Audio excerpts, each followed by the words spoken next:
اعمل لابنك مسؤولية على قده، ده بيبني عنده تقدير لذاته. لما بتثق في ابنك وبيحس إنه قادر وعنده قيمة بيكبر واثق ومسؤول. إريكسون بيقول إن الطفل من سن 6 سنين ل 12 سنة بيمر بمرحلة يا إما الإنجاز يا الدونية. لو حملته مسؤولية ووثقت فيه هيحس بقيمته، ولو حقرته هيكبر عنده إحساس بالفشل ومش هيقدر يعمل حاجة. النبي صلى الله عليه وسلم طبق ده قبل إريكسون ب 1400 سنة. تعالوا ناخدها نية، هنطبق سنة النبي صلى الله عليه وسلم في التربية.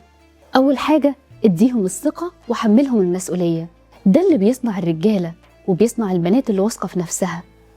تعالوا نشوف سيدنا علي بن أبي طالب وهو عنده 10 سنين، شاف النبي والسيدة خديجة وهم بيصلوا فسألهم ببراءة ده إيه؟ النبي ما قالوش ما تتدخلش في كلام الكبار، انت لسه صغير. بالعكس احترم عقله وشرح له، قال له دي رسالة من رب العالمين وأنا نبي مرسل.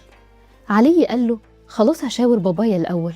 النبي قال له لو مش هتسلم اكتم السر.